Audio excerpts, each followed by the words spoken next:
Remember back in March when Diddy's home was raided? Well, we've just found what was inside, and it includes guns, ammo, and 1,000 bottles of lube. That's right, 1,000 bottles of lube. Everyone from regular fans online to 50 Cent has been joking about it, but the dark truth of what Diddy's guns and lube bottles are being used for will wipe that grin straight off your face. Breaking news, Diddy arrested.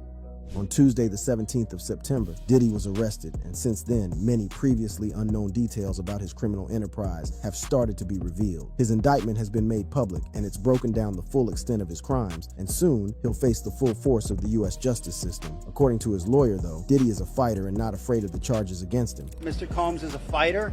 He's going to fight this to the end. He's innocent.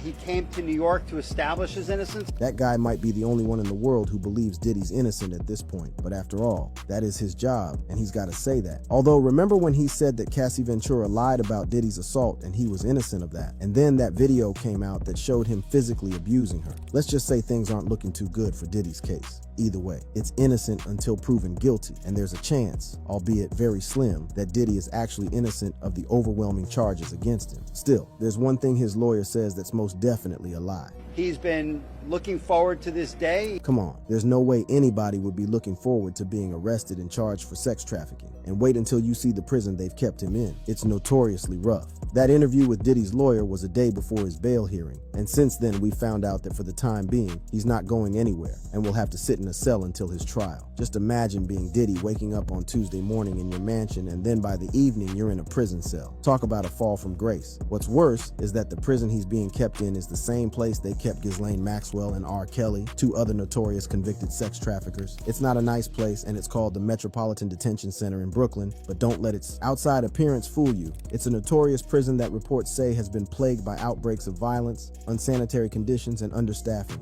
Reports say that Diddy is being kept away from other prisoners for now. We don't yet know when Diddy's trial will be, but we can safely assume he'll be in a hurry to get out of that place. And from what we know about it, there's a chance he doesn't even survive until the trial. If that sounds far-fetched, just remember what happened to Epstein, another accused sex trafficker who was miraculously killed in his cell before he made it to trial. What's more is that the Metropolitan Detention Center has a history of deadly stabbings and barbaric living conditions, and people have also said there are maggots in his food. According to a lawyer, at least 4 inmates have died by suicide there in the past 3 years, and just earlier this summer, an inmate was murdered. So you can see why his lawyer is so desperate to get him out of there. Inmates have claimed there are stabbings at least once a week, and one guy even claimed that he saw somebody stabbed in the eyeball with a makeshift knife. It'll be interesting to see what happens to Diddy if he does get released into the general population part of the prison. For now, at least, he's safe in isolation. Well, safe might be an overstatement, as even if he doesn't get killed by inmates, he's still got to survive the other horrendous conditions. Winter is coming, and we know that in 2019, more than 1,000 inmates were stuck in freezing cells for days at a time following a power outage that shut down the prison's heating system. At this point, Diddy's probably thinking he's died and gone to hell. The charges against him are racketeering, sexual trafficking, and transportation to engage in prostitution, which only really scratches the surface of all the things he's accused of. And right now it's said that there are over 50 victims and witnesses to the crimes. Despite the severity of the crimes, as of now, nothing has been proven, so some of you might be sympathetic to his lawyer who said, "I'm not going to let him sit in that jail a day longer than he has to." Diddy has been to court twice already and has done everything in his power to not have to spend any time in that prison,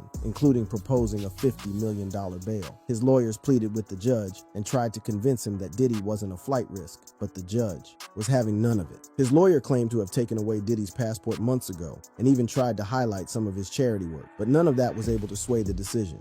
The district court judge, whose name is Andrew Carter, crushed all hope of bail and said, "There is no condition or set of conditions that would ensure the safety of the community or that Combs would not contact witnesses." In other words, no amount of money or power in the world is getting Diddy out of there before his trial. In the past, Diddy has been accused of using his influence and reach to bribe witnesses, and the prosecutors themselves have said that he's a threat to the community. In their words, he has repeatedly tried to obstruct the government's investigation of this case, repeatedly contacting victims and witnesses witnesses and feeding them false narratives of the events. While Diddy and his family are probably having the worst week of their lives, there's one man who's over the moon about Diddy's arrest. 50 Cent has been one of Diddy's biggest critics for years and took the new opportunity to mock him. On Instagram, 50 Cent posted a picture of him with Drew Barrymore, which was captioned with an insult to Diddy, which said, "Here I am keeping good company with at Drew Barrymore show, and I don't have 1,000 bottles of lube at the house." If you didn't know, Diddy's house was raided back in March, and the police found 1,000 bottles of lube, as well as some unregistered firearms and video footage of the infamous freak-offs. Although that was all uncovered in March, it's only being revealed now in the indictment. It's crazy, isn't it? Why would anyone who isn't doing seriously freaky stuff need that much lube? Anyway, 50 Cent is likely not the only person celebrating his arrest. We're sure the women who he allegedly assaulted are pretty happy about it too. If you didn't know, there are new assault allegations against Diddy as well. The lawsuits just keep piling up. Diddy assaulting his ex-girlfriend.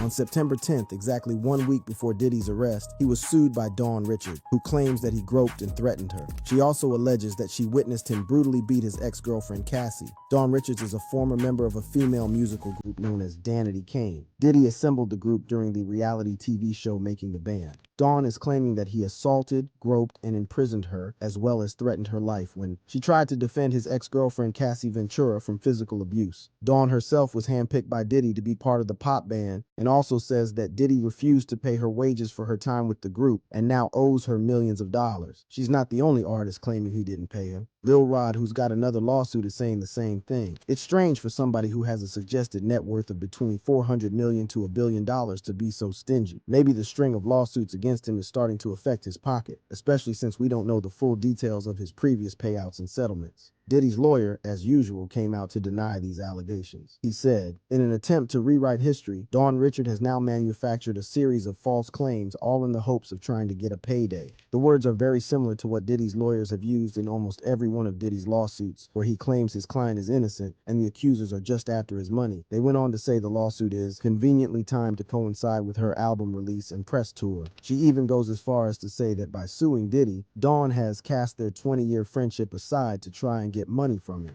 In the lawsuit, it says that Dawn Richards felt empowered to come forward by other lawsuits, especially the one from Cassie Ventura. If you don't know Cassie, full name Cassandra Ventura, is Diddy's ex-girlfriend and was once signed to his record label Bad Boy. She says she met Diddy when she was only 19 and he was 37. And over the course of their being together, Diddy exerted his power and influence over her, and she alleges that he also forced her to have sex with other men. In an explosive lawsuit that came out in November 2023, Cassie accused Diddy of rape and repeated physical abuse throughout their relationship, which spanned years. Only a day after the lawsuit was filed, Diddy and Cassie came to a settlement agreement. And although the amount of money he paid her was never disclosed, we can guess it was a lot. Despite the settlement, Diddy and his lawyer denied the allegations, and his lawyer said, "Mr. Combs' decision to settle the lawsuit does not in any way undermine his flat-out denial of the claims." However, around 6 months later, in March of 2024, a viral video started circulating in which you can see Diddy clearly physically attacking Ventura in a hotel lobby. So what happened to Diddy being entirely innocent of the crimes? Well, his lawyer tried to somehow blame her for the attack. In his statement, he refers to her as victim number one, but it's very likely he's speaking about Cassie. Diddy's lawyer claims that the fight broke out because Diddy found evidence of her cheating on him. He then claims that she hit him over the head with a phone, stuffed his clothes into a bag, and walked out of the hotel room, which is why we see him chasing after her and attacking her. She has left him in the hotel with no clothes after hitting him in the head with a cell phone. That is what his lawyer said about it all, which is a bit different than when he first said Diddy denies all crimes. Anyway, Diddy himself did apologize for it in this video. I was f***ed up. I mean, I hit rock bottom, but I make no excuses. My behavior on that video is inexcusable. If you're wondering why Diddy was never charged for the horrific beating, well, the LA District Attorney's Office had this to say: "We are aware of the video that has been circulating online allegedly depicting Sean Combs assaulting a young woman in Los Angeles. They even admit they found the footage disturbing and difficult to watch. After that, they explained why they couldn't do anything about it and said, if the conduct depicted occurred in 2016, unfortunately, we would be unable to charge as the conduct would have occurred beyond the timeline where a crime of assault can be prosecuted." As of now, there is no ongoing case against Diddy for assaulting Cassie, but her previous lawsuit does mention the incident and provides some very interesting details that also relate to Diddy's current situation and to why the judge was so adamant in not providing his bail. The complaint filed by Cassie suggests that Diddy paid the hotel $50,000 for the video footage, which is another example of him allegedly using his money and power to bribe and maneuver his way out of legal trouble. The new lawsuit by Dawn Richards sheds more light on the alleged abuse Cassie suffered in the hands of Diddy. She claims to have seen him strike her multiple times and even once punched her straight in the face. She also says that one time, Diddy threw a pan of scalding hot eggs at her, as well as physically assaulted her in front of celebrities. Dawn also says that every time she tried to reach out and help Cassie, Diddy would become enraged and threaten her life. Her lawsuit claims Diddy said he has the power to make people disappear and could end people. We're now finding out that these claims of Diddy having very powerful connections and the ability to bribe and coerce influential people might be more than just speculation. A man named Lil Rod has his own lawsuit which directly accuses Diddy of wanting to leverage his connection with world-famous Bishop T.D. Jakes to help him with the Cassie situation. Lil Rod vs. Diddy Combs. In February 2024, a man named Rodney Jones, also known as Lil Rod, shocked the world when he filed a 100-page lawsuit that extensively detailed many crimes allegedly committed by Diddy, including grooming and sexual trafficking, among other things, including serious allegations against high-profile celebrities and members of Diddy's closest associates. According to the lawsuit, Rod is a musical prodigy, and his talents have been used to produce and create music that has been used by some of the biggest names in the industry. It says he met Diddy in August of 2022 after he received a call from him, which requested his assistance on Diddy's up-and-coming album titled The Love Album Off the Grid. This would be any up-and-coming producer's dream. Getting a call from one of the biggest names in music to be part of their first album in nearly 20 years would sound like an amazing opportunity. However, according to Rod, this dream would soon become a nightmare. The lawsuit states that from September 2022 to November 2023, Rod worked on and helped produce 9 songs from the album. That doesn't sound like that long, since we know albums can sometimes take years to finish, but what was strange is that Diddy allegedly required Rod to live with him for the entire duration. That's right. For over a year, Rod was effectively spending months at a time with Diddy working on the album. Rod says that he missed birthdays, holidays, and important family events during that time. Sadly, missing out on his personal life was the least of Rod's worries, as the lawsuit claims he witnessed and endured many things that went far beyond what any producer would be expected to do. Things like sexual abuse, drug use, and distribution, providing laced alcoholic drinks to minors, and many more serious crimes. What's even more shocking is that Diddy isn't the only person that's named in the lawsuit. Many high-profile people like the actor Cuba Gooding Jr., the Oscar-winning actor known for his role in films like Boys in the Hood. The lawsuit claims that Diddy groomed Rod into having homosexual intercourse with Cuba, and that he was even groped and sexually assaulted by him. Cuba, who's been accused of various crimes related to sexual misconduct, has broken his silence on it and has had this to say in his defense. Like your name, for example, was mentioned in the Diddy case. Which was the most ridiculous thing ever. Because you barely know This is him, the right? most ridiculous thing ever. But again, welcome to being a celebrity.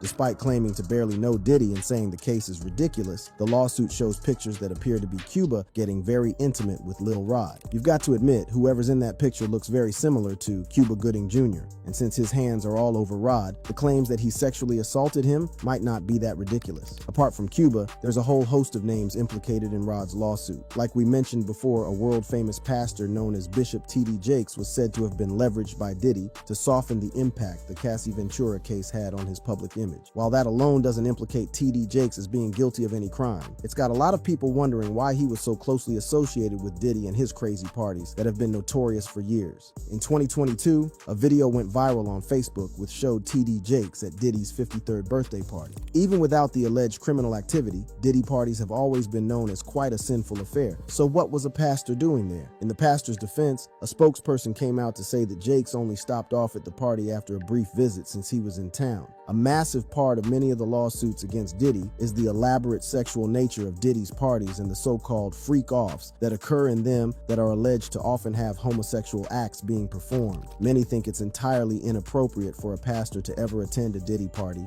and it's safe to say they're right. We may never know for sure what went on at Diddy's 53rd birthday party in regards to T.D. Jakes, but Diddy's ex-security guard Gene Deal, who attended many of these parties, had a few things to say about it. He says that back in the day, the crazy sexual stuff would happen behind behind closed doors, but nowadays it happens out in the open, suggesting that the bishop would definitely have seen some sinful behavior going on. Here's Deal talking about it. Maybe fornicating, maybe, like I said, men on men, women on women. It's hard to put in perspective unless he's involving himself what is actually going on at the parties. Cuba Gooding Jr. and T.D. Jakes are among the long list of names that the Rod lawsuit talks about, but there are some that have been redacted, which people are very curious about. Since the Rod lawsuit back in February, Meek Mill's name has constantly been mentioned due to people believing he was one of the redacted names. Since Diddy's arrest, a new viral leaked audio has been circulating that people claim is of Diddy having sex with Meek. Meek Mill has denied the previous allegations and the new ones and said, the two things they say, we snitching or we gay. We generating hundreds of millions from music. It's not a coincidence we all gay and snitches. Rod's case highlights cases of blackmail and allegedly that Diddy has footage of many famous people engaging in freaky sexual acts, so we're sure as the lawsuits progress more will be released. Many people think that Diddy's alleged crimes are fairly recent due to most of the major complaints being filed in the last year or so. However, there's evidence to suggest that Diddy's criminal activities date all the way back to the 90s. Diddy's criminal activities in the 90s. All the way back in September of 1999, Diddy made headlines for pleading guilty to assaulting a top record executive. Diddy was arrested in April of that year on felony assault charges and faced up to 7 years in prison for the crime. At the time, Diddy was the chairman of Bad Boy Records, and his arrest came from him allegedly assaulting the executive of Interscope Records, Steve Stout. The incident was said to have happened during business hours at a New York office owned by Universal Music Group. The assault happened due to an argument about Diddy's participation in a music video, and Stout claims that Diddy, along with 2 of his bodyguards, stormed into his office, pummeled him, trashed the place, and then left. This highlights more occasions where Diddy seemed to be above the law, as although he pleaded guilty and faced felony charges and prison time, he only received a slap on the wrist. He paid no fine and served no jail time or even community service. He was ordered to do a 1-day anger management class, which obviously didn't work, and that was about it. During the late 90s, Diddy's record label Bad Boy Records was said to have generated over $130 million in 1999 alone, and his going to prison would have been very bad for business. The dynamics of the case interestingly changed in June of that year after Combs publicly apologized and reconciled with Stout, and sources suggest that they had an agreement that included a $1 million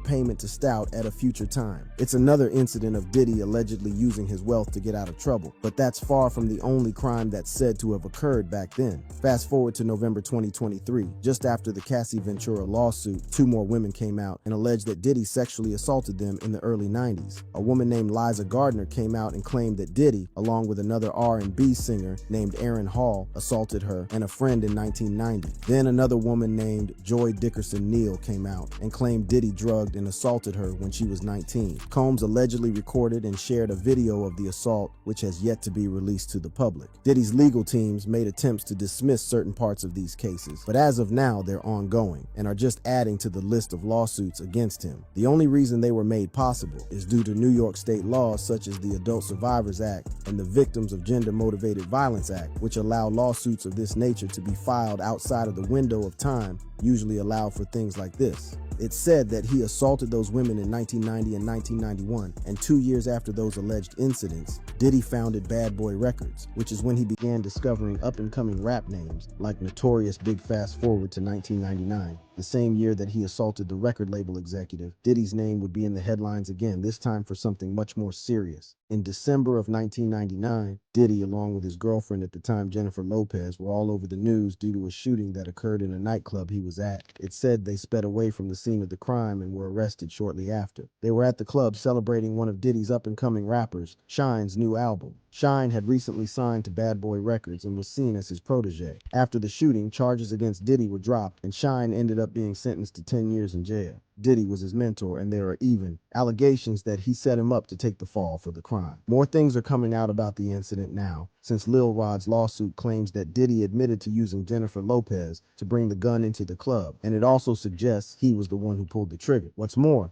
is that very recently on September 18, 2024, one of the victims of the shooting came out and openly accused Diddy of shooting her in the face. Her name is Natanya Rubin, and she claimed to have been delighted by the news of his arrest and went on to detail what really happened that night. She says that she saw Diddy and Jennifer Lopez arrive at the club and then Diddy got into an altercation with a drug dealer. She then says that she saw with her own eyes Diddy had a gun in his hand and then fired it. Unfortunately for her, she was struck directly between the eyes by the bullet and somehow miraculously survived. Rubin said, "It felt like I was hit with Paul Bunyan's flaming hot sledgehammer. Who knows what that means, but it sure sounds painful." At the time, the shooting was one of the biggest scandals in hip-hop, and Diddy's own bodyguard, Gene Deal, the same guy who spoke on the TD Jakes involvement, has been listed in the Lil Rod lawsuit as accusing Diddy of snitching on Shine to save himself from going to jail. If that's true, it's really sad to think that Shine, who looked up to Diddy as a mentor, was locked up because of him. A betrayal like that sounds terrible, but it looks like it may have been the best thing to happen to Shine.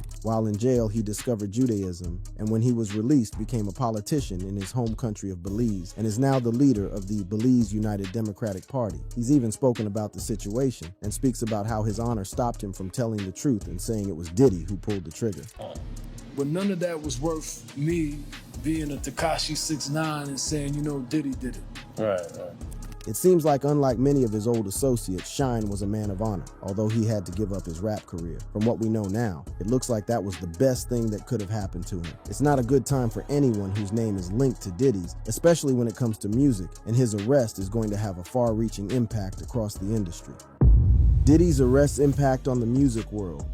Diddy's arrest not only impacts him, but as you know, he's a massive figure in the music scene, and his record labels are connected with many of the world's biggest artists and have been for years. We briefly touched on Diddy's past relationship with Universal Music Group, which mainly involved him assaulting their exec, but since then, he has been closely tied to their CEO, Lucian Grange. Grange has been labeled as a defendant in the Lil Rod lawsuits and is a huge name in the music industry. Some of the world's biggest superstars are signed to Universal Music Group, which include Drake, Billie Eilish, Taylor Swift, Justin Bieber, and Adele. You might think it's not that surprising that two big-name record label owners would know each other, but the lawsuit claims that their relationship is much more than that of business associates. The indictment claims that Mr. Jones, also known as Lil Rod, witnessed Lucian Grange visiting Diddy's home in LA as well as Miami. According to Jones, whenever he visited, it would be in the evening and the two would disappear for hours inside Diddy's bedroom. What's more is that it claims that Grange sponsored several Love album listening parties at Diddy's home in LA.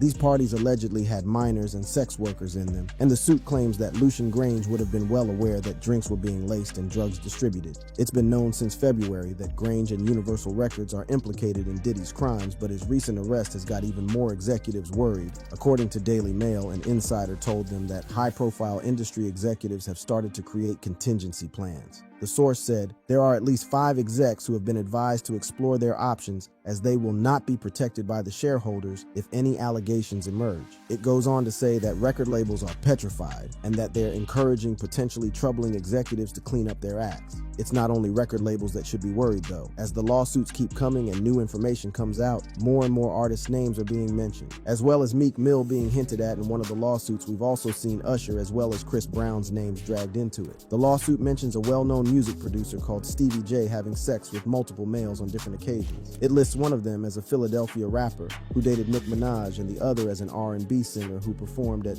the Super Bowl. Many believe the two whose names have been redacted are Meek Mill and Usher. Elsewhere in the document, it labels someone as a Grammy Award-winning R&B singer who had trouble with law enforcement after assaulting a Bajan billionaire. People think that's likely Chris Brown. Usher was one of many who grew up around Diddy and was taken under his wing when he was just 13. He lived with Diddy for a year, and in an interview he had this to say about the experience. "I got a chance to see some things. I went there to see the lifestyle and I saw it. I don't know if I could indulge and understand what I was even looking at." Usher is not the only person who was allegedly groomed by Diddy. Many think Justin Bieber also was. Justin met Diddy when he was just 15 years old and the two spent a lot of time together. Justin appeared on a TV show where he spent 48 hours with Diddy, and during it, Diddy says this, "Like where we hanging out and what we're doing we can't really disclose, but it's definitely a 15-year-old's dream." It's weird that Diddy liked to spend so much time with young boys, but that's all for now. If you like this video, click on one of the on-screen cards now to see more of the rap industry's craziest stories.